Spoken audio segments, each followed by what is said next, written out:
in the Galilee where I've lived for quite a number of years. And it's not going to exactly be a war room today, but it will at the same time. There's a lot going on. And for you people in America, I'm going to try to make myself more available and do more updates because you're coming to what they call critical mass right now. It's about ready to come down. Okay. And I describe it that illegal aliens or people that entered the country illegally can now legally go in stores and buy guns, and the ATF has granted them a lawful right to bypass the background check because they have no records on these people. And I verified that. It took a lot of time this morning, and it's true. And I'm going to break it down for you legally. And I'm also going to explain to you what the what the UN Security Council did regarding Hamas and Gaza. And it passed the Security Council. Russia and America abstained. And it's not really that bad for Israel right now, but it's concealed what's going on, believe me. And we'll get into that. But this is an enforceable Security Council resolution that passed. It can be enforced by the United Nations Army. Okay? So we got a lot going on today. All right? Now, that being said, let me go into the chat and do my thing and make sure everything's okay and give people a chance to come in. That being said, and we'll go from there. But this is very, very, very, very serious.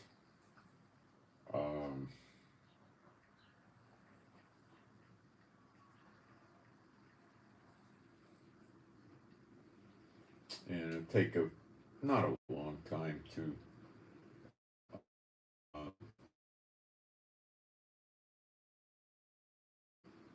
do what I got to do in the chat, but it'll take a couple months.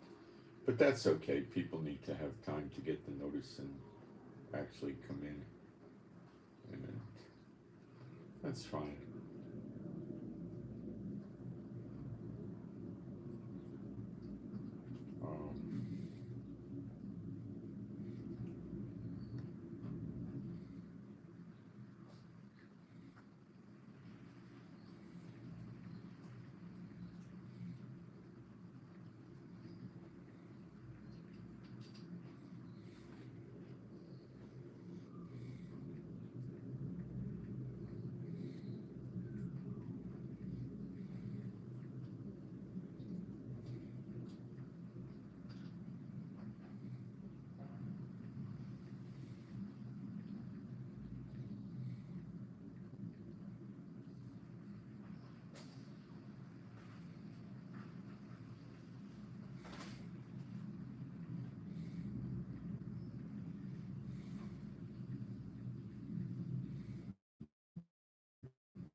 Okay.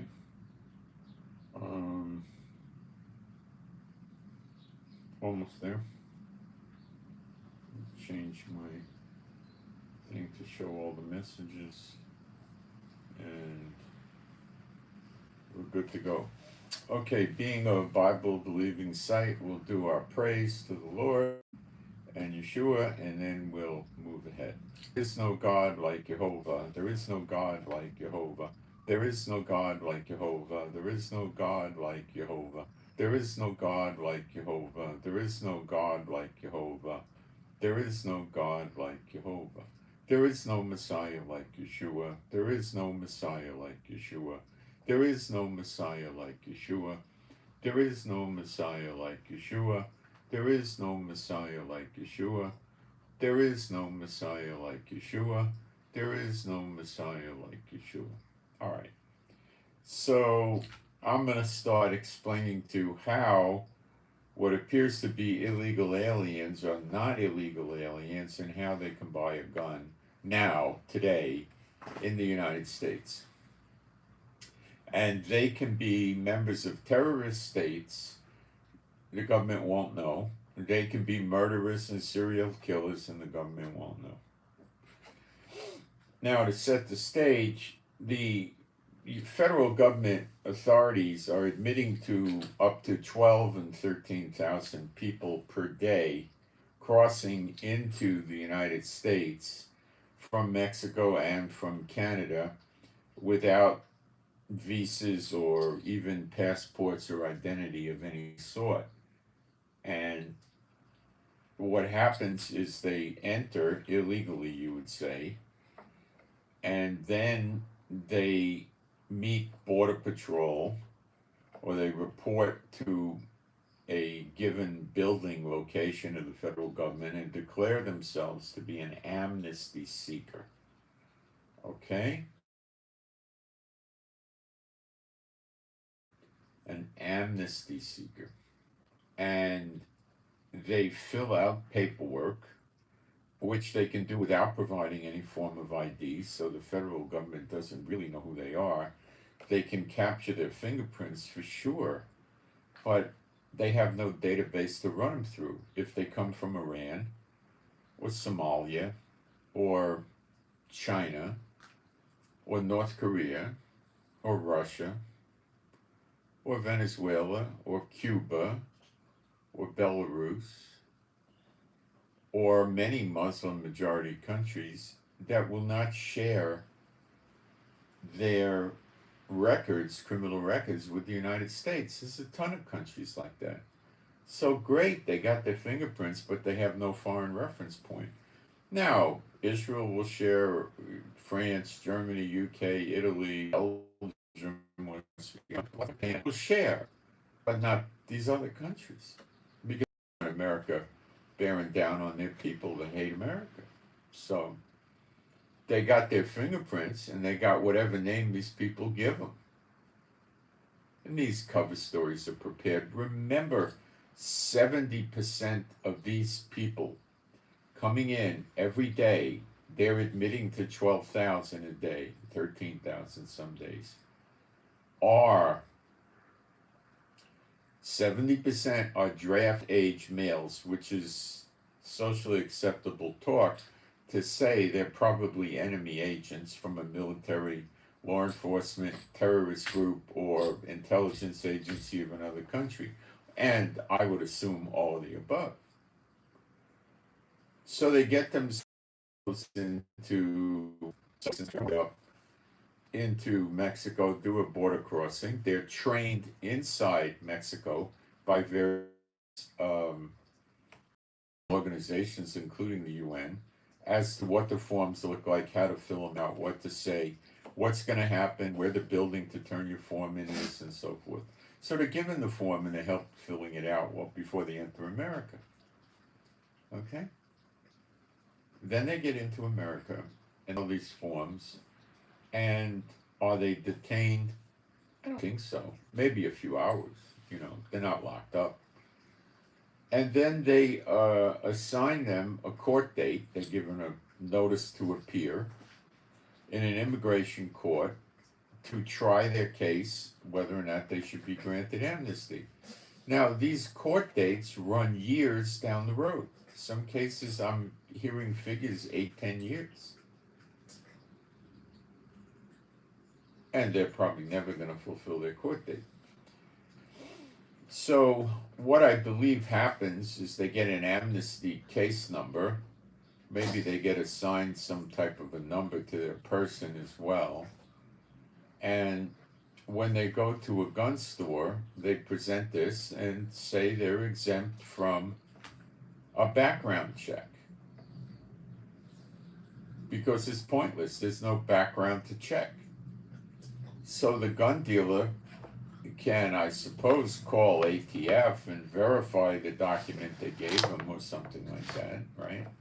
But ATF sent these notices out to gun dealers a few days ago, or maybe even 2 or 3 days ago or less, that they're exempt. They start out as an illegal alien when they cross the border, but once they declare they're an asylum seeker, they are, in the eyes of the federal immigration law department or whatever you want to call it, the Fed, they're now lawfully in America because they turned themselves in and declared themselves to be asylum seekers. Now, if America had a warrant for their arrest and a previous file on them criminally where the fingerprints came up and they got fingerprinted by Border Patrol, which likely does happen, then they would, if they were still around when the fingerprint check came back, they'd get arrested. That probably happens 1 in 100,000 or 1 in 50,000 or maybe 1 in 20,000. It's rare. It could happen due to stupidity of these people, but I think it's a highly unlikely, rare thing that you would see. Now, a guy I was listening to was saying, look, we don't know how many it is, but if the Fed is saying now it's 12, 13,000 a day, it's probably a lot higher. He says, I don't have any factual information, but I go with 20,000. Personally, I would go 25,000. Okay? But if we go with 20,000, okay, a day,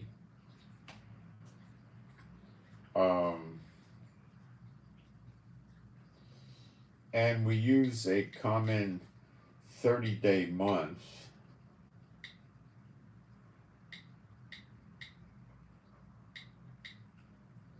we get 600,000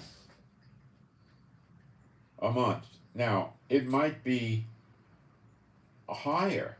It might be 900,000 a month. I don't know if they're counting northern border entries, seacoast entries. I don't know. I heard a story that was probably true. A guy flew in from Russia, had no ID or anything, got in, they let him walk off the plane, go to the airport, and he declared himself an asylum seeker. Now, how the heck did he get on the plane? Well, the plane came from Russia. How the heck did they do that? I mean, I would think what he probably did is got on the plane with a passport and with ID, and then passed it over to someone else, because I don't know how the heck you're going to get on a plane.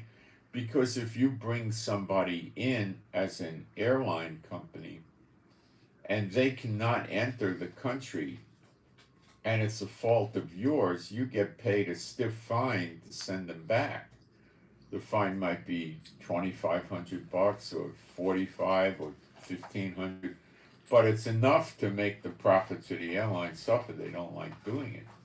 So they want to see a legitimate passport. If they don't see a legitimate passport, okay, you're not getting in. You're not getting on the plane. So the guy would have had to get on the plane and showed some ID, and then probably handed it off to somebody else who gave it back to him once he was in America, and then said, you know,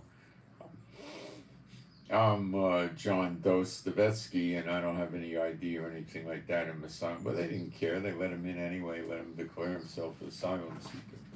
Maybe his name would have come up on a terrorist hit list, or he was wanted in America, or who knows what.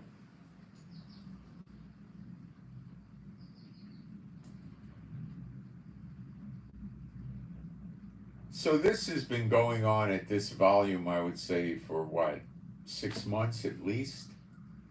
So that gives you 1.8 million. Is that the right number? No, it gives you 3,600,000 plus what's come in all the previous years. So I would say you're probably looking at something in the vicinity of 5 to 10 million of these illegal aliens. I would say 5 million is a very, very low conservative number.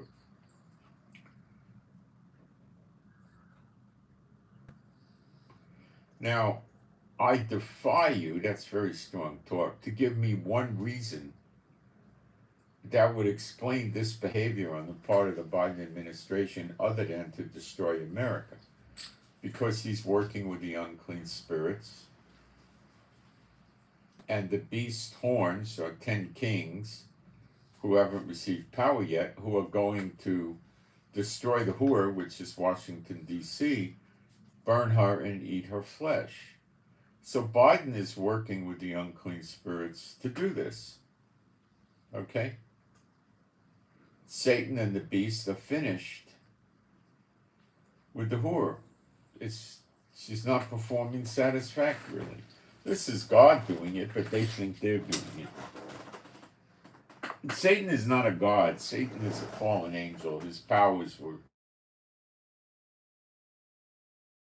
very substantially stripped. Revelation 2 says Satan's seat and where he dwells is in Pergamos.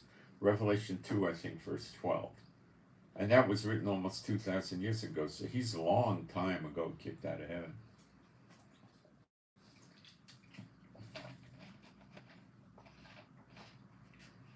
You could tell me what this conference or what your pastor told you, but I'm going to tell you what my Bible tells you. Okay, Pergamos is in Cyprus. There never was a Pergamos in Israel, and there never will be. And there never was, in some modern translations, they confuse it to Pergamum, which is in Turkey. And that's in fact, it's Pergamos, not Pergamum. But still, there never was a Pergamum in Israel, never will be. So when your pastor tells you the beast is going to sit in the temple of Jerusalem, and you believe the Bible or you don't believe your Bible or both. Because Revelation says when the beast comes out of the sea, John standing on the shore sees him, Satan gives him his seat, his power, and his authority. And his seat is in Pergamos, which is in North Cyprus, owned, operated, and controlled by Turkey, the former Ottoman Empire seat. Okay, Muslim majority country. That's where Satan is, and that's where his seat is. And it's not in Israel, never will be in Israel. So you can believe your schmuck pastors that lie to you, and you could let them take you to the lake of fire, because Yeshua said, if you reject knowledge, I will reject you. So if you think Yeshua was kidding and all that, you're making the Bible out to be a liar. You're making Yeshua to be a liar. If he says it, it's going to come to pass. You believe him for eternal life, but you don't believe him when he says he's going to punish people for doing things they're not supposed to do. And for people just ignoring or rejecting that knowledge and then doing what they want to do, and you run around saying, oh, I'll be saved anyway. You're nuts. Not only are you not going to be saved anyway, you're calling God a liar. Because if he says it and then you're saying, no, he won't do it, you're calling him a liar. He respects no person. He's not giving you a get out of the lake of fire free pass. God giveth no man excuse.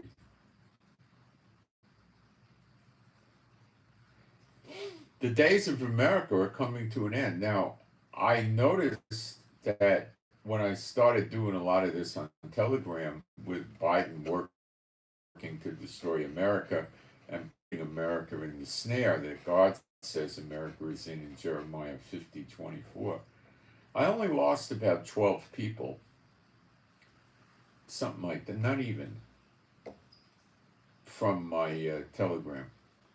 So, usually it would have been like 50 or 80 or something.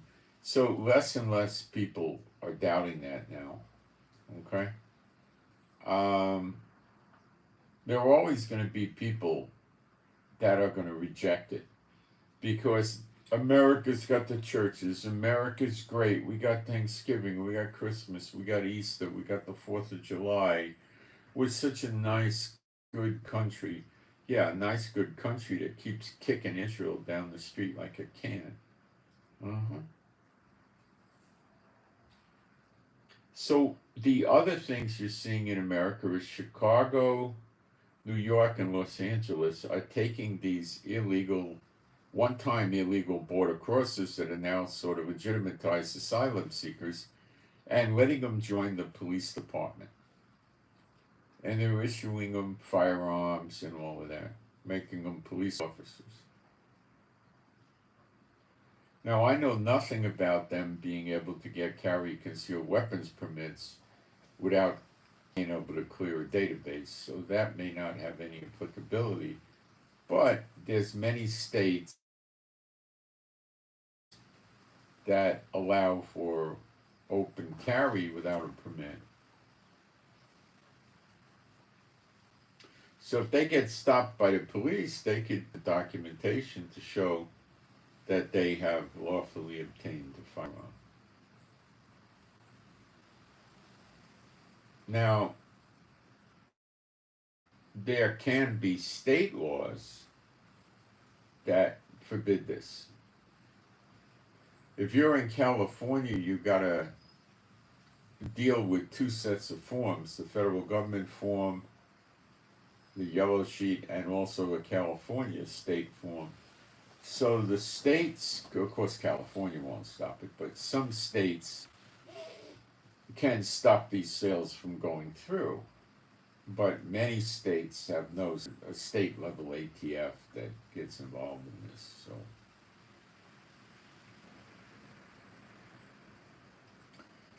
the guns they will most likely buy are the ones they're familiar with, the AK-47s.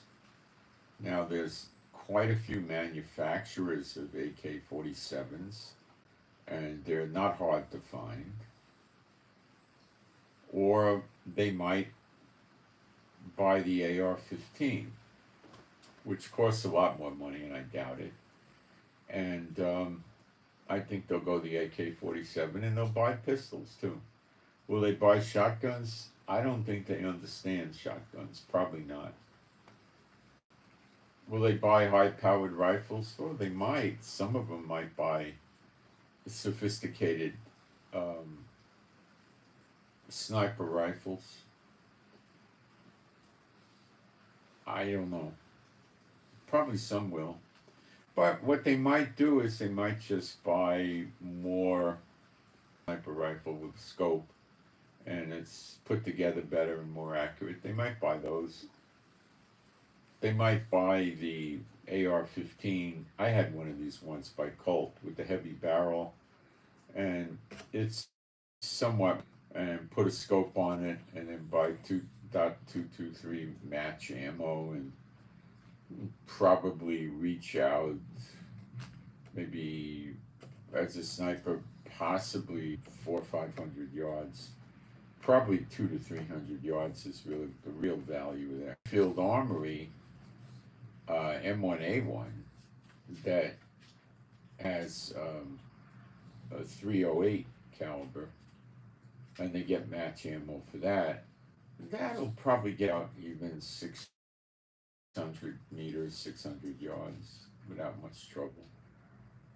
To get 1 mile shots is, number one, you need a lot of sophisticated training for that. Okay, you have to worry about drop, windage, all kinds of stuff, elevation.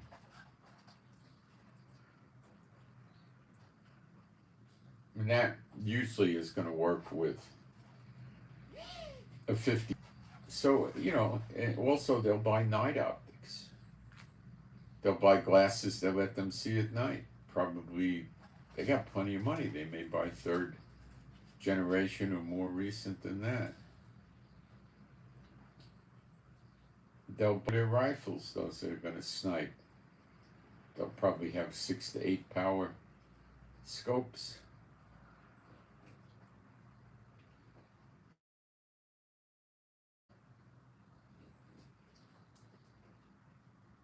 Maybe 10 to 12 power. They can buy bulletproof vests, plate carriers. They can buy smoke grenade. You can too. They can buy pepper spray and cayenne pepper. I don't think they'll.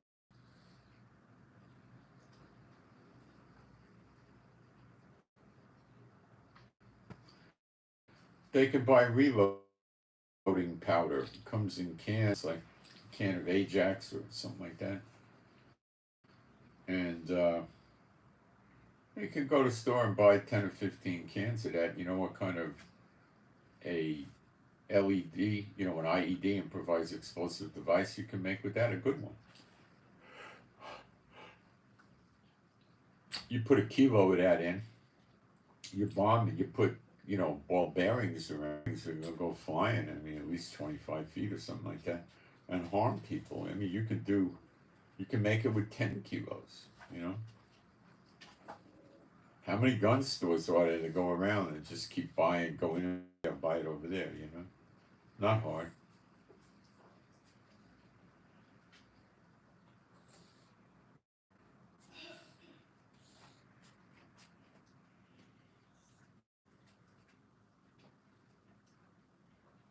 The last days of America are right around the corner. So these illegals, border crosses that become legal through asylum paperwork, are also in quite a few jurisdictions in the United States authorized to vote in elections, not federal. Federal hasn't done it. Some states, some cities, and I believe some counties also allow them to vote.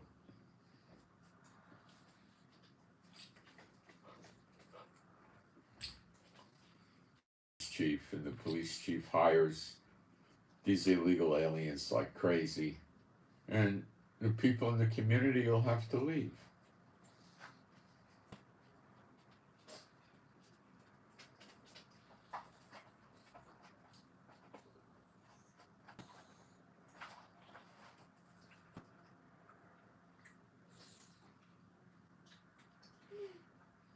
It's nuts. So they can become cops, they can buy guns, and they can vote in some areas. They could buy guns, I believe, all over the country unless some state stops it. They get plenty of money. So they're going to be well armed, and they're already in the millions. They outnumber, I would say today, they outnumber a combination of the United States military forces combined, including the National Guard, and all the federal agents.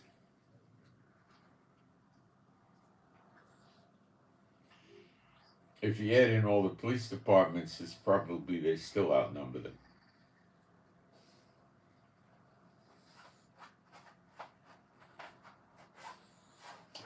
I would say the militias in the United States are in excess of size.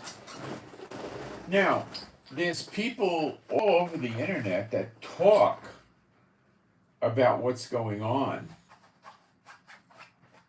with these illegals in the United States that are, they call them Trojan horses, sleeper agents, and but none of them tell you what to do about it, do they? I will, but they don't. Most of them are S-bots trying to sell you survival supplies. That's why. That's all they are. That's all they are. So they make you aware of the problem, which gets you scared, nervous, and stressed. And then they tell you to buy their crap, which is basically going to be dehydrated, powdered food and other kinds of survival equipment so they could have a good living. And they talk a lot about guns and their shooting and, stuff like that. The means of destruction in the United States is fire. Now, are they going to go walking through your neighborhood with guns? No, that's too crude for them. They're going to keep jacking up the protests in America, and they'll start with looting, car burning, stores wrecked and burned, stuff like that. It'll be in metropolitan areas. The police will stand by and watch while they do it. And then they'll start shooting. Maybe not the first times they do this, but pretty soon. And they'll shoot anybody that interferes with them: police, state troopers, feds, citizens, anybody. They'll shoot them. They'll shoot them. What do I mean they'll shoot them? They'll shoot them. They'll go to the demonstration with rifles. We saw some various Black Lives Matter people do this. Or they'll go with just concealed weapons, pistols, and they'll try to hide from the camera. Remember, these people have been military and intelligence trained. And they'll shoot people where the cameras can't see who's shooting them. They'll throw Molotov cocktails homemade.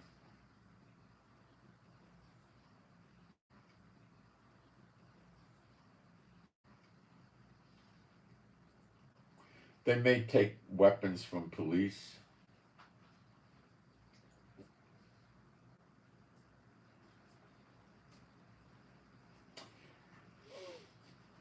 If they're just starting and they want to create terror, the goal of these people being there to the axis of evil, they want to destroy America. They're not so evil. They're executing God's plan. God did it. They are going to use these sleeper agents not to conquer America, but to create terror in America. And that's to fulfill the Bible prophecy of ruler versus ruler in Jeremiah 50, verse 51, ruler fighting ruler. To be involved in ruler fighting ruler, you got to be a ruler. Black Lives Matter is not a ruler. The militia are not rulers. A mayor of a city is a ruler. A governor of a state is a ruler. The legislature of the state, the legislature of the city, legislature of the county, county superintendents, they're leaders, they're rulers. So what that means to me is you're going to see them fighting, because the most logical outcome, reason for this, is entities start to succeed. A state could succeed from the union, attempted. A county can. They just succeed from the state, and in turn they're succeeded from the United States as well. And so can a city, and you'll see this pop up. And Biden will try to fight against them, of course, and their thinking is probably Biden is a blithering enemy of the country and they don't want to be part of it. And some might get the bright idea that they can escape the massacre coming from the invading countries if they do this. Some will have other motives. It's very dicey because the federal government has real estate holdings and equipment and personnel and stuff in that state. So if you think they're going to easily get the IRS to close and the FBI to close and the military intelligence to close and all of this, you're not going to. You're not in the real world. It's going to be ugly before they close.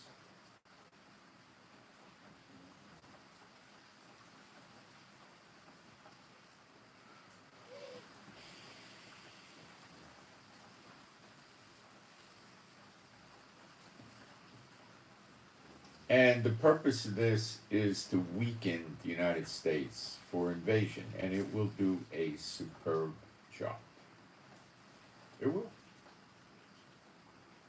The people don't know what to do. They know it's happening. I'm listening to prepper survivalists saying it's already too late, and they don't have a clue. All they know is buy survival supplies, buy ammos, buy guns, buy bulletproof vests, buy this, buy that. They don't understand when they came to Israel October 7th, they used fire. Did they shoot people? Absolutely. Were the people armed? No. Thank you, Netanyahu, the curse of Israel. He's been disarming the people in Israel, the civilians, for 20 years. He is a real piece of garbage, okay? A man after Satan's own heart. He is horrible. He's like Biden, selling us out. So why would you want to have gun control in a country who is surrounded by enemies that are off and on almost always attacking you and trying to do border incursions. You got to hate your own country to do that, right? That's what Netanyahu is. He doesn't work for us. He works for the unclean spirits. And they tell him what to do, and he listens to them, not us. He just tries to appease us so we don't throw him out of office, because God boxed him in a corner with his 3 criminal cases. He's afraid to getting thrown out of office, because then his criminal cases are going to flow very fast in his face, and he'll wind up in jail. They came to the houses, and the people didn't have any guns in the house. They kicked the windows in, they kicked the doors in, they came in, they found the people, they murdered them, raped them, tortured them, robbed them. The people that were in the bomb shelters, which were also like safe rooms, some wouldn't come out, and they couldn't get the doors open, so they just burned the whole house, which would kill the people from the heat and the smoke. There is no heat insulation in the bomb shelters. They're designed to stop explosions of bombs, mortars, rockets. They're quite thick walls of very heavy reinforced concrete with like 1/2-inch thick steel doors and one like 1/2-inch thick steel window. You're not getting through that.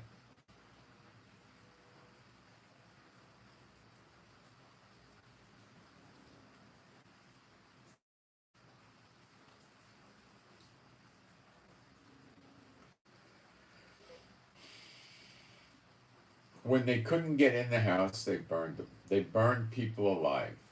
They had special grenades that didn't explode. They caused fires, incendiary grenades. They threw them through the windows, and they popped open or whatever they did, and they started burning the house, and they left. What they did 76 days or 77 days ago, they're going to do in America. They use incendiary balloons. They take 15 or so helium balloons.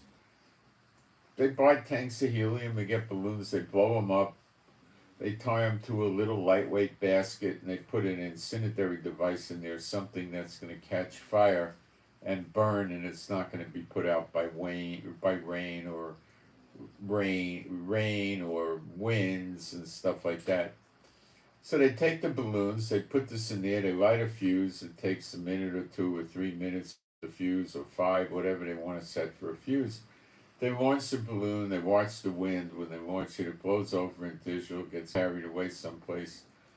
Lands, before it lands, the fuse burns out and lights up the combustible material, which starts popping the balloons from the heat. And the balloons come down, and they cause fires where they land, because the combustible material is still burning. Can they do that in the United States? Easy steezy. Easy. Can they build Katyusha rockets and launch them from inside the United States? Easy steezy. Child's play. For all I know, they already have an arsenal of 100,000 or 200,000 missiles built in the United States. The idea here is to make it so stupid looking for the Fed and so miserable that the people are going to rise up, and instead of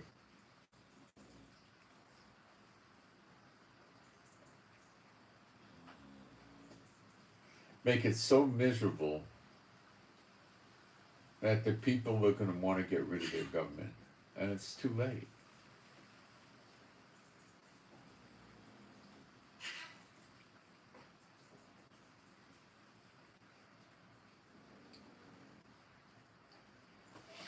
After they weaken America by having the people fight each other, they'll come with the invasion.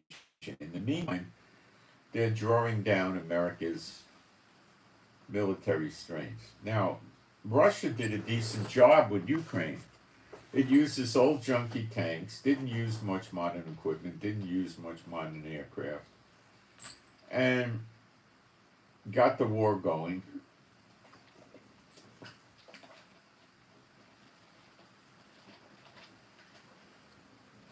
America and NATO are basically running out of equipment to keep giving to Ukraine.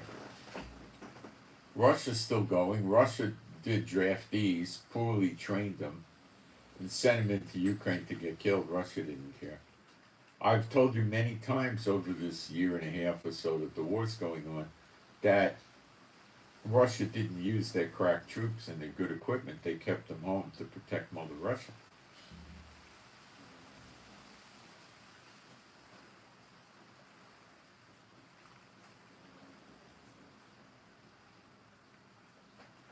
The Russians were just in Washington, D.C. at a very, very, very, very unusual visit, probably due to Ukraine.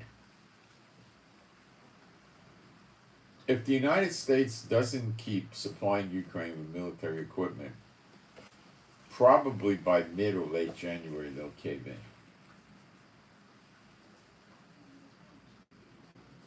The backup supplies of equipment that the United States and NATO countries had has been depleted by giving it to Ukraine, who used it up. Now you need to understand that in wars, what happens is one side runs out of missiles, artillery, bullets, food, fuel, tanks, planes, whatever, and then they start to suffer. The more they run out, they can get conquered by the enemy if the enemy didn't run out of them. Okay?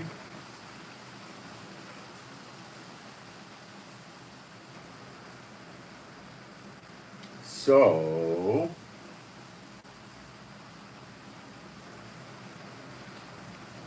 United States backup supplies have been depleted along with the NATO countries, which makes it easier and better for Russia. Now America's going to start deploying assets into the Baltic Sea. More getting the assets away from America so the invasion could take place.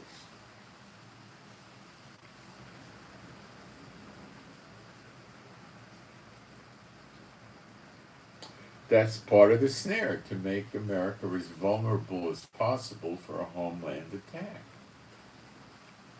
And a key ingredient of that is these Trojan horse sleeper agents causing all sorts of turmoil in the United States. So I suspect what they're going to try to do is take hostages. Sound familiar? But they're going to try to take hostages in a large, different way, I think. They'll go to small cities, maybe 10,000 to 150 or 250,000, where they could bring in, 20,000 people and take the whole city over. Now, are the survivalists and the gun nuts and the preppers going to shoot these terrorists? Yes. Are they going to kill them? Yes. Are they going to kill enough of them to stop it? No. Are they going to get killed shooting it out with these people? Yes. Are you telling me these people are going to torch the house of the people that give them resistance? Yes.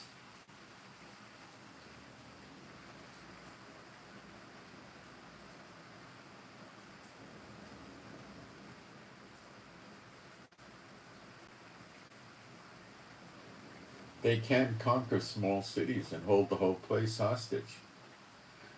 They gather the people and put them in public buildings and schools, places like that. The people that refuse to come out of their houses and surrender, they'll go house to house, break into the houses like they did in Israel, and go in there and rob whatever looks like they want to rob, money, jewelry, drugs out of the medicine cabinet or whatever, right? Guns, break the safes open if they can, and then they'll burn the houses. They may leave the houses. If the people won't come out of their house and they got a few guns or they got a lot of guns and they're shooting at them, they'll throw those fire grenades at the house, or just simple Molotov cocktails made out of bottles. They put a thickening agent in there along with some sort of fuel like gasoline, kerosene, turpentine, and they use a fuse which can be made out of rags dipped in combustible liquid like gasoline. They light it, they throw it. It has sticky stuff on it. They used to use laundry detergent and stuff. And it hits the walls of the house and sticks to it and it burns and the house gets caught on fire. Now, if your house happens to be concrete block or brick, or you have aluminum siding, it's not going to work so well. So they see it's not working. They'll throw some Molotov cocktails through the windows, maybe shoot the windows out first, then throw the Molotovs in and the house will burn from within.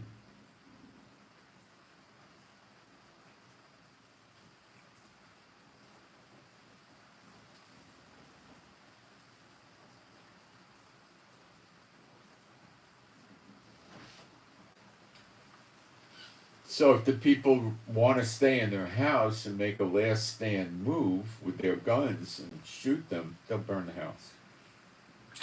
How many survivalists do you know have 5 or 6 or 10 good-sized fire extinguishers to stop these Molotovs from burning? How many of them are going to be able to go outside to get the fire extinguisher on the fire on the walls or perhaps the roof?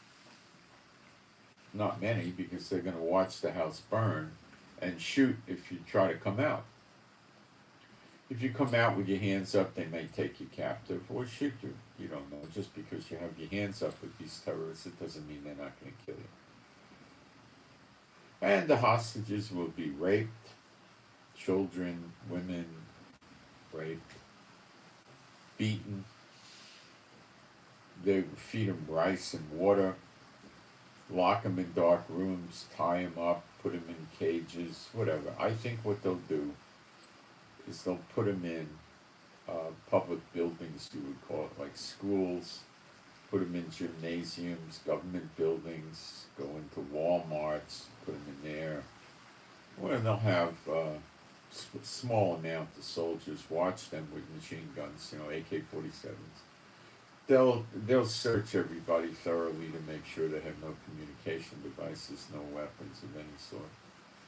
Medicals, judging from what happened in Israel, and they're still prisoner in Gaza, getting any kind of medical treatment is going to be a joke.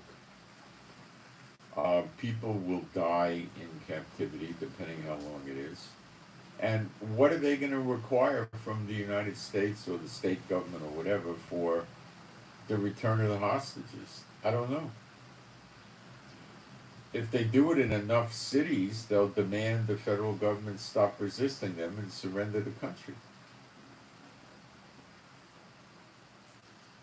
Biden does that in Jeremiah 50:51. He gives his hand, it says. He surrenders the United States. But that's when they invade. I don't know what they're going to do with the hostages. Maybe they're not going to, the hostages may have no value. And they'll kill the city, burn it, and go off into the wilderness, that's all. Is America going to come bomb the city? No.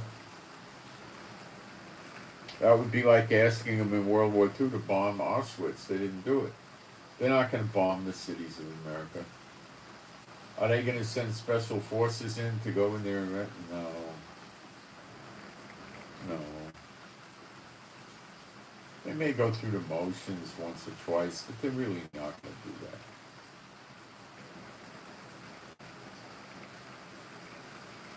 There's no real incentive for them to do an invasion into these smaller cities if they go in there and just kill most of the people and go off into the wilderness. There's nobody to fight.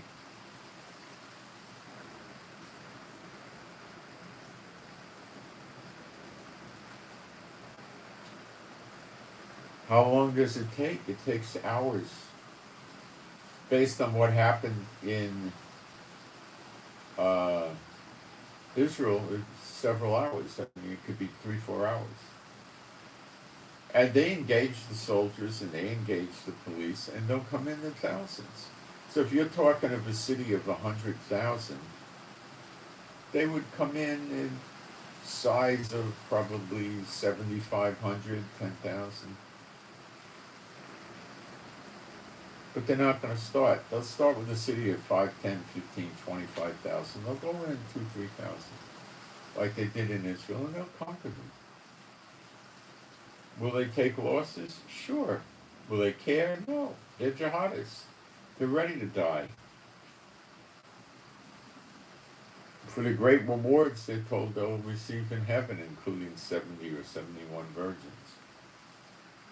They don't have a problem with this.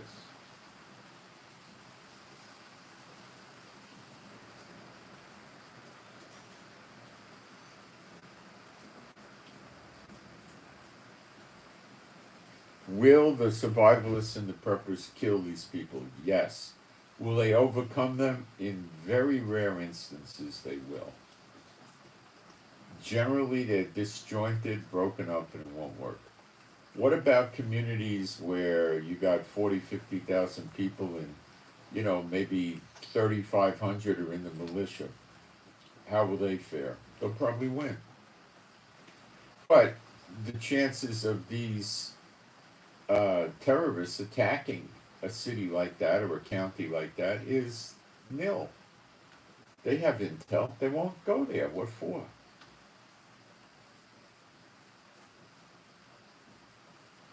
It's not going to stop them knowing that there's guns in almost every home. They don't care.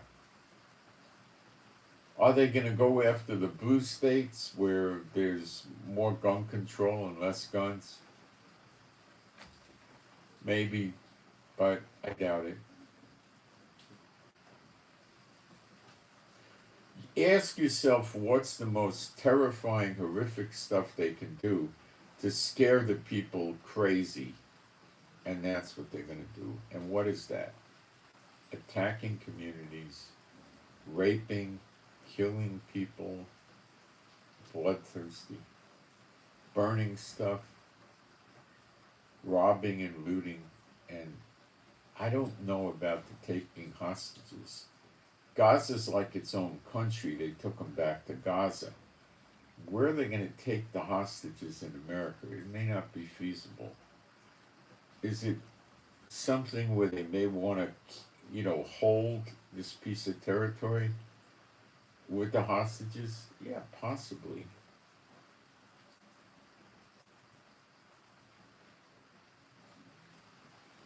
The hostages then become human shields, and then when the invasion happens, they could group in these cities because they would be unlikely for them to get bombed because there's all these hostages there. So they could group there. I don't know. I don't see the hostages as really viable for them. It just doesn't make sense. They took the hostages back to Gaza because it was their own country, and they kept them there, and they intended to negotiate with Israel to get the prisoners out of jail. Will they attack the prisons in America? Probably not. There's not a big upside for that. And it's a monstrously difficult task to attack the prisons. They're pretty well fortified.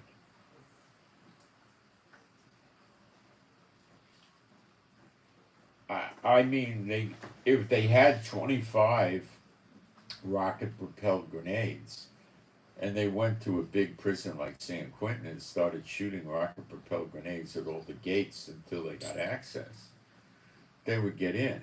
It may not even take more than 10 rocket-propelled grenades. Or they could use anti-tank missiles, which are even way more potent and shoulder-fired. Hezbollah uses those and just keep shooting all the gates and the doors until they get in. Now they're in. What next? Take them hostage? That's a joke. Let them go free? Yeah, they could do that. What's that going to do? They could say, every one of you guys that agrees to enlist in our military and take over the United States, you can live. It doesn't make sense. There's no pot of gold at the end of the rainbow there. What are they going to get out of it? It will probably start with attacks of innocent civilians on streets. You'll hear Muslim cries and chants, and they'll go into a restaurant, 2 or 3, and start shooting people up.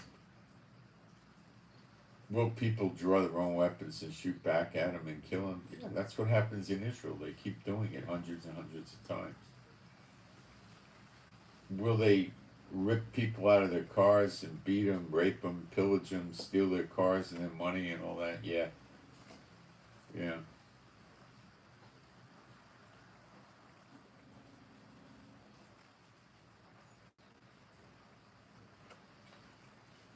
All roads lead to having the American jurisdictions, the states, the cities, and the counties fight against the Fed. That will weaken the Fed.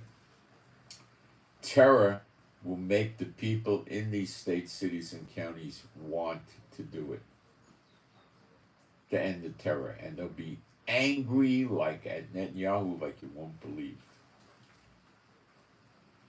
Not Netanyahu, I'm sorry, Biden.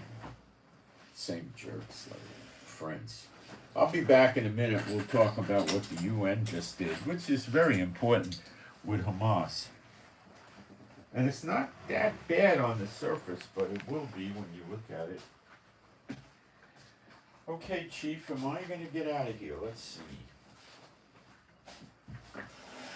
I think so.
So what I didn't talk about is when do I think this is going to go down? The letting the illegal border crossers come in and get legalized and buy guns without background checks was officiated by the ATF, sending out notice of this new ruling to the gun dealers So all the survivalists, the militias, and the gun nuts and the preppers will know about it within the next week or 10 days. And they will become mad. And then they're going to start talking about, we need to do something about this. And that's exactly what Biden wants, because he wants the destruction of the country. He's carrying on the work of Obama. So that's what's going to happen. It's going to take a little time. And they're going to start getting action plans and start figuring out what they're going to do about it. And that's part of the snare, part of the trap, part of what's supposed to happen. I'd say you'll start seeing action by the militia, survivalists, and preppers beyond preparatory in 1 or 2 months. It's not going to be next week. The government doesn't care about them prepping.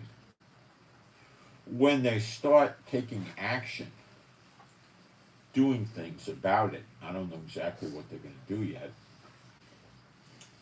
When they start doing things about it, that's when they're going to launch the sleeper agents, because they're not going to want to let the militia, preppers, survivalists, gun collectors get over on it.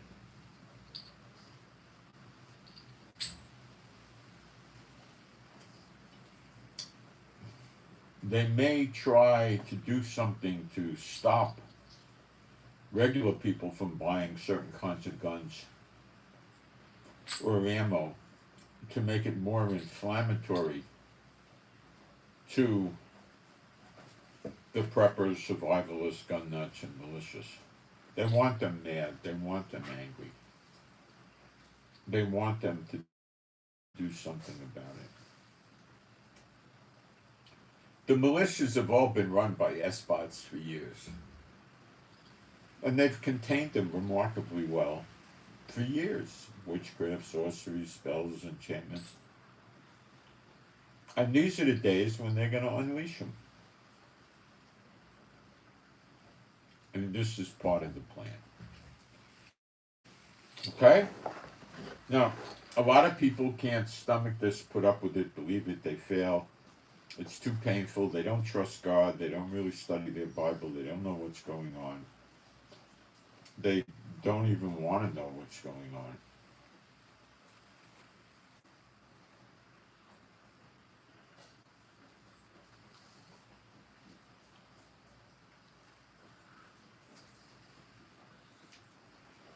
Yeah, they have all these firearms in America. Believe me, I know. They want it. Part of the plan is fighting millions of these sleeper agents. It weakens and destroys America. The scripture says, those of you that survive the sword, let Zion come to mind. That's your second Exodus. Those of you that survive the sword, those are the believers. There's going to be a devastation in America. That's why Biden is trying to bring as many of these illegals in, or let them come in, as he can before it goes down. The more the merrier. And China's waiting, Russia's waiting. The thing you saw with Ukraine, with feeding weapons to Ukraine to get them to resist Russia, was different than what you're going to see in Taiwan. Number one, Russia had a land border, has a land border with Ukraine. It was very easy for him to invade. It's noticeably harder for China to invade because they have to go 110 miles across water. That's the difference, believe me, big time.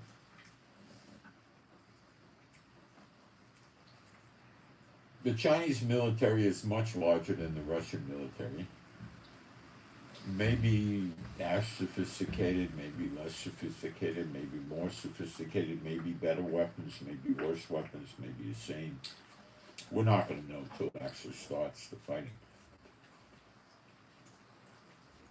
China can surround Taiwan with aircraft and naval vessels. It's child's play. It's a 110-mile trip. For America, it's about 6,500 miles. Who has the advantage? China.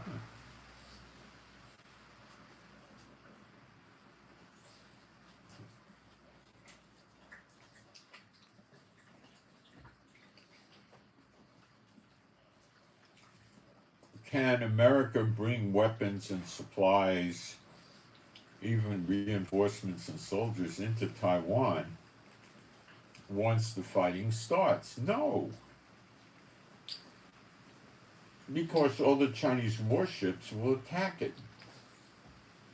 Their aircraft will attack other planes. Their Navy ships will shoot surface-to-air missiles at their planes. It won't take China any time at all to invade Taiwan. No time. Why? They've already mapped out all the Taiwan defenses, radar, missile installations, troop installations, roads, bridges, everything they need to know, they know. Okay? They have spies inside Taiwan, drones, reconnaissance flights, they got everything. They know exactly where they're going to hit. Okay? How long will it take for America to respond? Well, they have at least 2 or maybe 3 aircraft carrier groups in the area now. It may take them anywhere from, 1 or 2 to 5 or 6 days to get in the theater. But they will be overwhelmed. The odds are tremendously against them, so they may not just go over there. One aircraft carrier group says, oh, we'll go over there. We got 90 planes and we could shoot 450 missiles. And China will swarm them with aircraft, drones, anti-ship missiles, torpedoes, everything under the sun.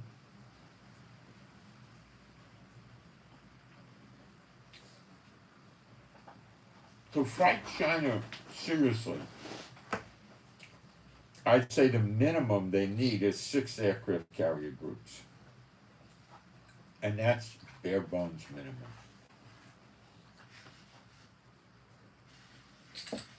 So you'd have 6 aircraft carriers, about 500 planes, which is a good amount of planes, because America's planes are pretty good.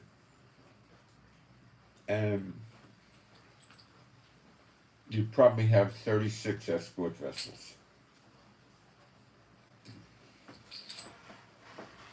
Additional aircraft would be flown into the area. And ground troops. But North Korea is going to open on South Korea. The other day, North Korea said if the military exercises, they call them nuclear exercises, with America and South Korea go down, which I think is next month, North Korea said they're going to consider it a declaration of war. So North Korea is going to hit South Korea. Japan's going to get in the fight to help Taiwan and to help South Korea, and China is probably going to hit Japan. The Philippines has islands that are essential to the Taiwan War, and China's going to want to conquer those islands, and the Philippines got nothing to defend themselves with. That takes hours, if even that. Okay? So what you're really facing here is a minimum of 2 weeks, maybe 3, for the United States to gear up and launch an army into the Pacific to defend Taiwan. But it's too late by then. China will have already landed in Taiwan.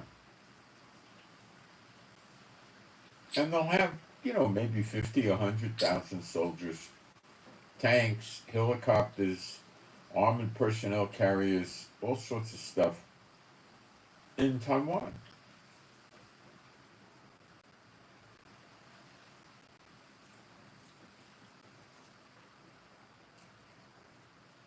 America would have to raise an army they don't have to come over there and conquer Taiwan back. It'd be at least 600,000 soldiers. Minimum of 6 aircraft carrier groups.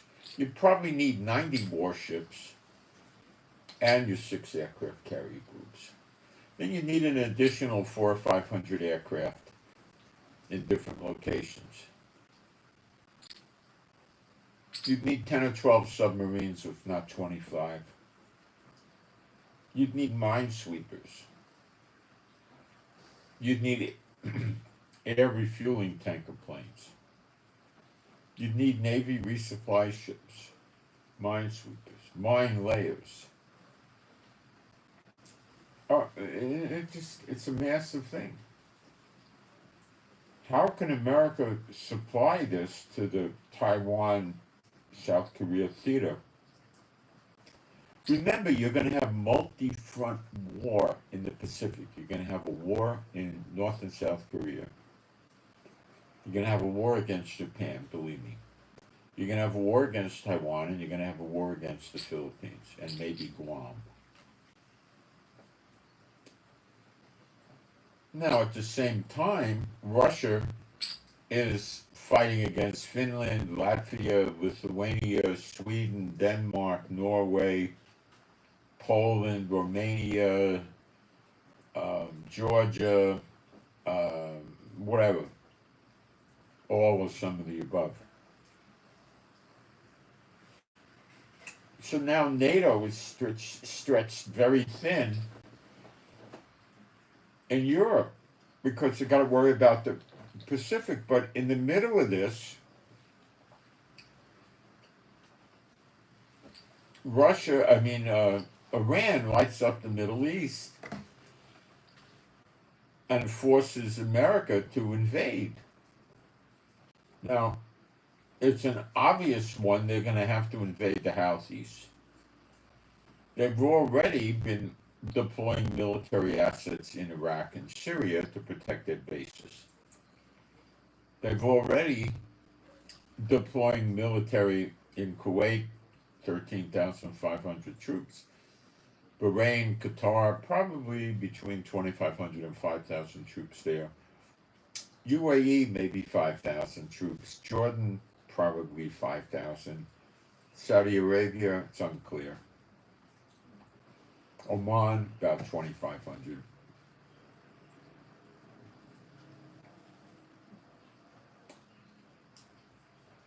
But that's nothing. Wait till it gets serious. These numbers are going to peak. And if Lebanon has the capability and the guts to attack America with long-range rockets to attack Israel with long-range rockets in the cities, America may engage Lebanon too.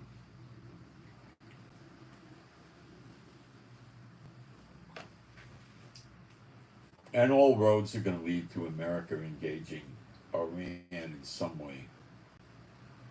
Because Iran will, if America doesn't do anything, Iran will shut the Persian Gulf. Like the Houthis shut the Red Sea. And that will cause tremendous economic collapse around the world, forcing the United States to go in. So the United States will be spread out in Europe with NATO, and it's doing that already. Spread out in the Middle East, and it's doing that already. And spread out in the Pacific, and it's doing that already. And it looks like Venezuela and Guyana made a peace deal of some sort. I didn't really spend a lot of time trying to figure out what they did. So the U.S. isn't going to be burdened with that. Now, what did the UN do yesterday, Friday? The UN Security Council, the one with teeth that can call for enforcement, approved a resolution that basically says two things. Okay? And on the surface, it's not really bad for Israel. It says that Hamas shall immediately, without any conditions or preconditions, return the 130 hostages that are still known to be alive. So that means Hamas can't say, well, we're not going to do it, or, this and that, okay? Hamas can say that, but then the UN, it's now authorized to take action. In addition, it says that no party shall interfere with the delivery of humanitarian aid to the people of Gaza because there's food insecurity and stuff like that. I think this is mostly going to mean food, water, and medical equipment and supplies, medical supplies. It could include fuel, I don't know. Their emphasis was not on fuel, their emphasis was on food. And they're worried about disease spreading in Gaza. So it's food and water and medical. Now, it's common knowledge with videos and everything else that Hamas has been stealing the humanitarian aid, even shooting Gazans and threatening them with fire, with rifle fire, and taking this stuff for themselves. So the UN Security Council took a vote. Russia and America both abstained. So it passed pretty unanimously. Well, not unanimously, but with a pretty good margin.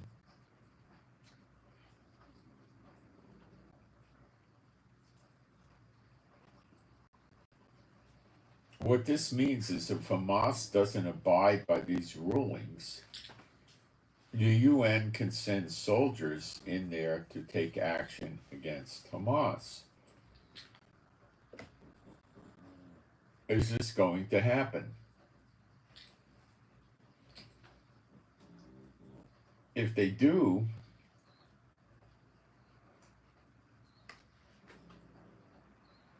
then you have a ceasefire.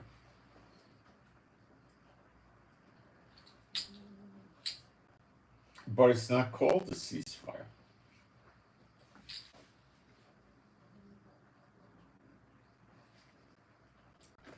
So the UN raises 5,000 or 6,000 or 10,000 soldiers, and they go into Gaza and they distribute the humanitarian aid with their guns to protect it.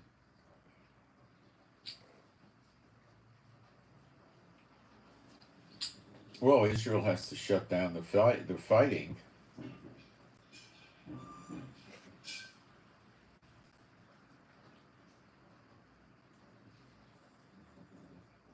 Otherwise, they'd hit the UN soldiers.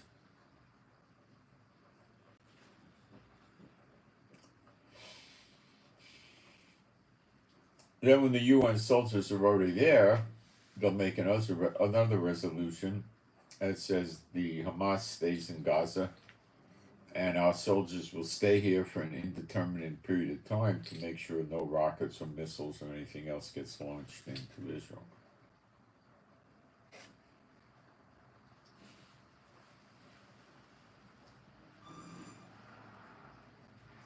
Now, Israel won't put up with that because of what's going on in the with the UN in Lebanon. It's a joke. They're launching rockets 20 meters from the UN troops and nothing happens. So this will pitch Israel against America in the UN if they take this position. They may not, and the US may veto it.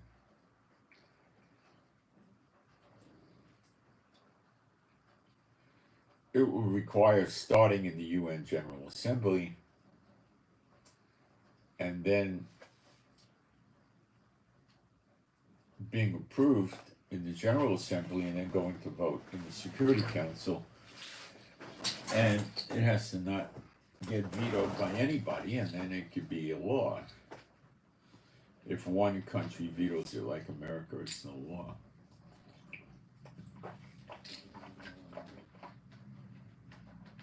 Doesn't work, it's failed.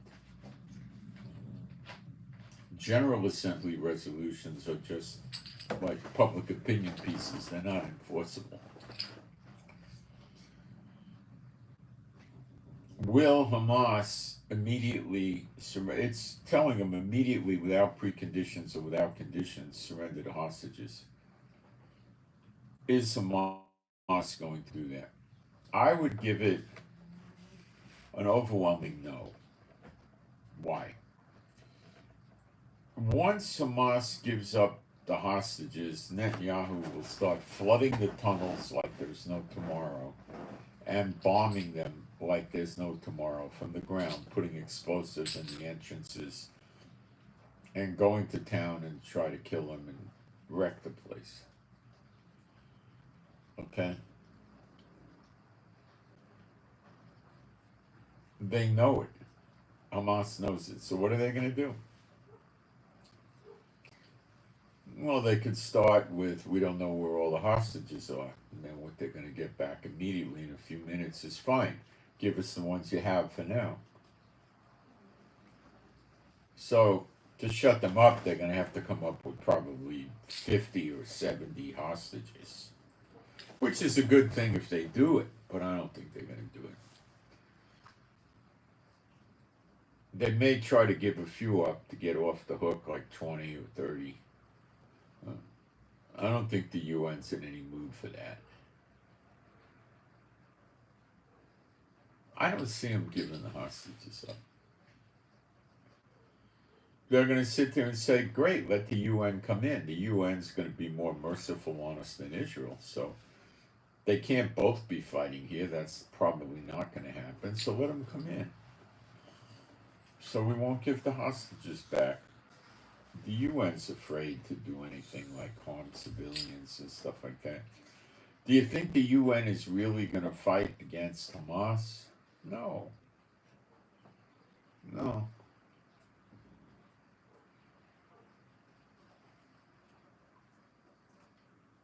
I read the original UN document and I could find nothing in there that preconditions the humanitarian aid to Hamas giving up the hostages. There's no connection. So Hamas ignores the return of the hostages, and then the UN insists on tons of humanitarian aid going into Gaza, and Israel will have no choice but to stand down and let it come in. That's that. I can't imagine the hostages being given back because the UN Security Council said they got to do it. And I can't imagine the UN waging a war against them because that won't get them the hostages back.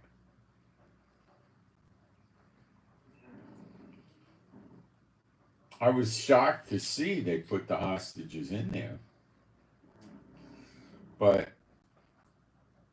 Israel's not going to care very much about the humanitarian aid. It's not going to affect the war that much. It helps Hamas continue because they don't have to worry about, food and medical and things like that. No, it's not pre-recorded.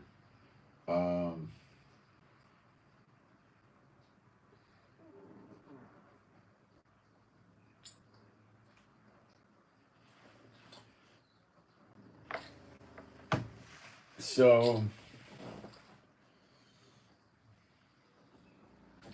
they might give the hostages back, but they're going to say, "What's in it for us?" And then they're going to be told there are no preconditions. There's nothing in it for you. And they're going to say, "Well, what are you going to do about it?" And they'll say, "Well, we'll go attack you." And look how well that worked with the Houthis.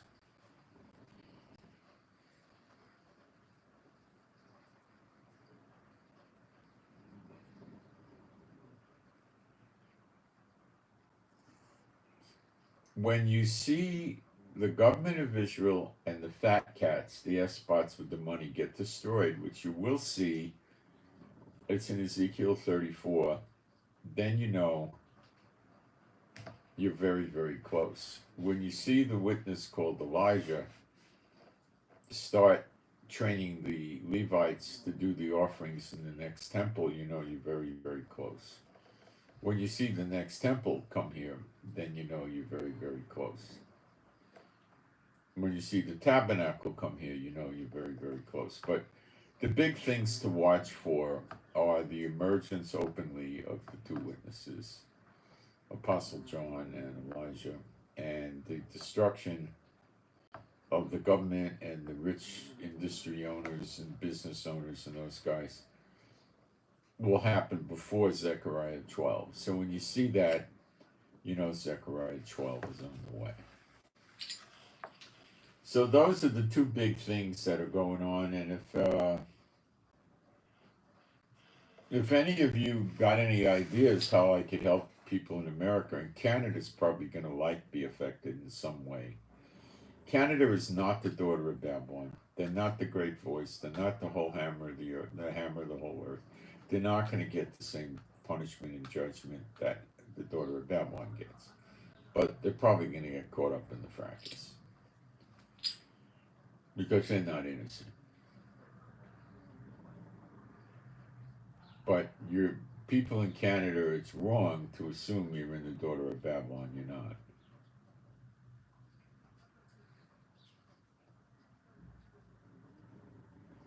Sodom, Gomorrah, and the surrounding cities got destroyed, so that leaves room for Canada. But Canada is not the same thing as Jamaica or Nassau. It'll be dealt with differently. So will Jamaica and Nassau. You still got to leave room for Jeremiah 30, verse 11, where it says the Lord will destroy all the nations he dispersed the Israelites into over all these years.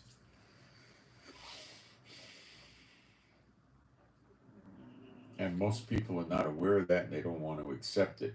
And when you look at that, and it's got to be about 125 countries or more, you got to imagine the multitude of these wars, world war, that you're going to see. South and Central America need to be in that. They're going to be destroyed.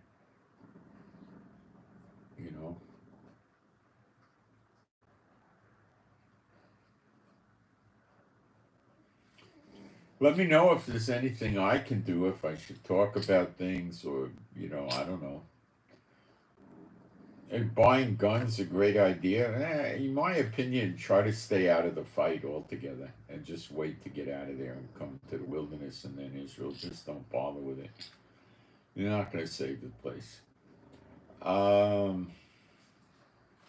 If you have a gun, you might be able to defend your house yourself against some. It's up to you. Search the Lord as to what you think, what He wants you to do. I don't know. I like the flashlights. The very high-powered flashlights could get you out of a spot in a pinch. The people in America that are going to try to make a stand from their house against mobs going through the streets with guns is going to find the hard way that when they put up resistance, they're going to get their houses burned within a minute.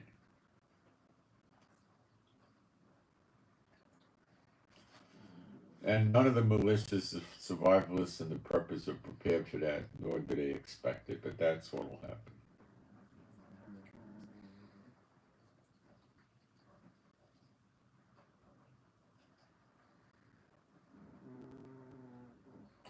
They can build and shoot Katyusha rockets that'll go 8 to 12 miles inside the United States. They can easily build them and launch them.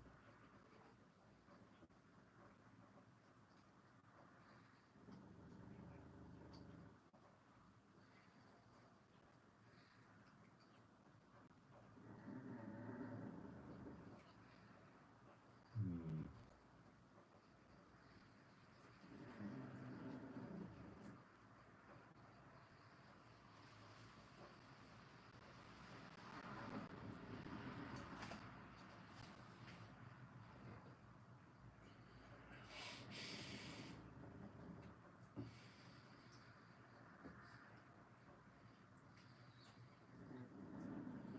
The only answer I could see is if you stay in your house and you've got guns and you've got several shooters in the house, at least 3 or 4, because they'll come from different sides of the house. Um, and you have several fire extinguishers. When they throw fire bombs and Molotovs and stuff in through the windows, you run over the fire extinguisher and you rapidly spray them, and it'll probably put it out. It may not, but it'll contain it, and you may have to kick it out the door or something like that to get it out of the house, because the fire extinguisher maybe won't put it out. But I don't think that'd be the case. I'm pretty sure it will.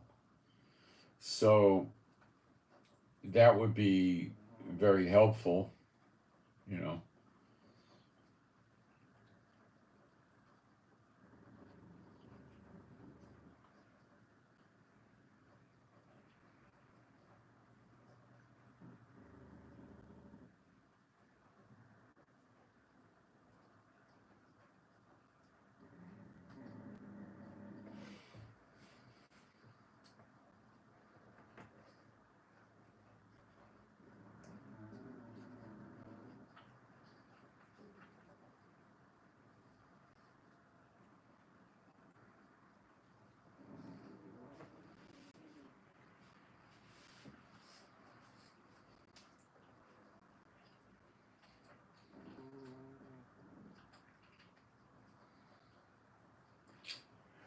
I don't know what else I got for you today.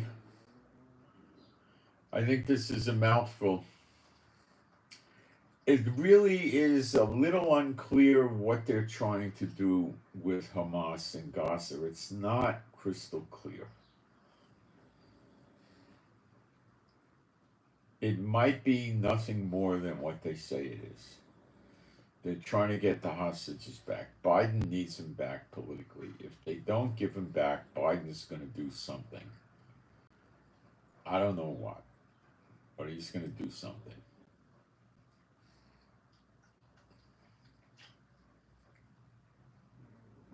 I don't think this is getting the hostages back. Then Biden will be peeved. We'll see. We'll see where this goes. I still don't know what they're going to do. They came out with a figure that 380,000 houses in Gaza has been just partially or totally destroyed. Now, they probably are at least 4 or 5 to a house. So if you go with 4, which is the low number, you got about half of Gaza got no place to go back to. If you take a higher figure, counting grandma, grandpa, aunts, uncles, cousins, children, grandchildren, you might get up around 1.6, 1.8 million out of 2.5, and that's probably the more accurate figure. So there's a real shade of gray there that they don't want to talk about, and I don't have any idea what they intend to do. That's probably because they don't know what they want to do yet. There's options, but I don't think they really know what they want to do. So it's a big mess, and Iran's not listening to them. Houthis are not listening. Hezbollah maybe listens a tiny bit. Hamas doesn't listen. The militias in Iraq and Syria don't listen. So it's pretty wild. China doesn't listen. North Korea doesn't listen. Venezuela doesn't listen. Cuba doesn't listen. Of course, Russia, Kaliningrad, and Belarus don't listen. So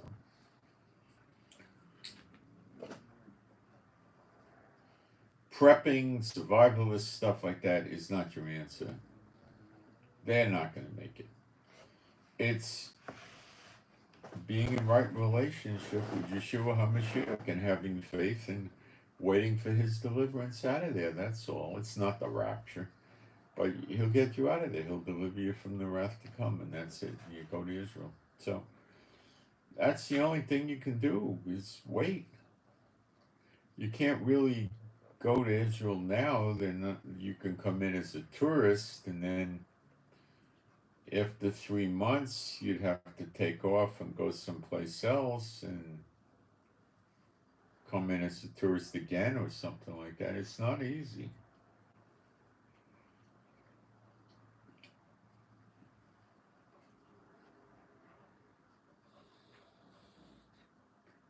Not easy. Okay.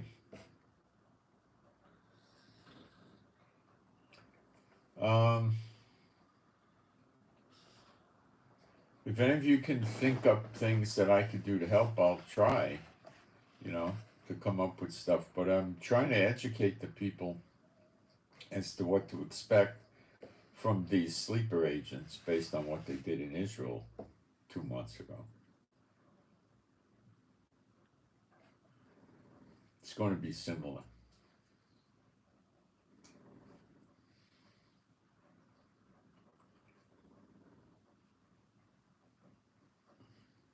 Okay, so I'm Moshe, my wife's Rivka. Pray for our peace, safety, protection, and joy, and healing of our bodies.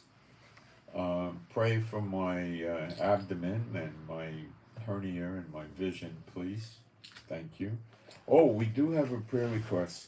One of the people has an unusually mean neighbor, and this particular individual or individuals shot her dog in the foot for the second time in a brief period of time in a month. So the first thing we want to do is pray for the dog to have a quick, easy healing without pain. The dog's name is Shadow, like cast the shadow, Shadow. So pray for Shadow the dog to have a quick healing, painless healing. And pray for the culprit that's shooting the dog to get caught or get apprehended by law enforcement, because you can't just go around shooting people's dogs. Okay?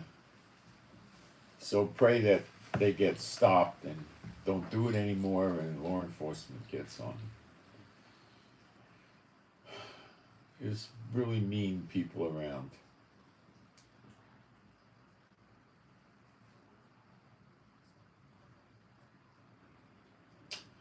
So, thank you for the offerings. Those of you sending in offerings are much helpful. And pray for our finances and pray for our animals and pets to be happy, healthy, and whole.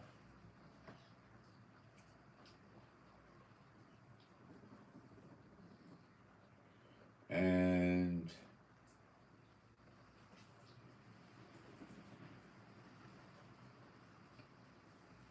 thinking about something. Pray for the peace of Jerusalem, and that's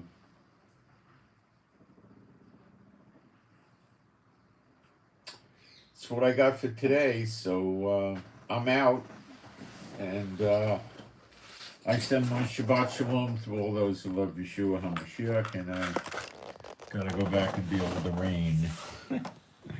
Okay, guys, I'm out.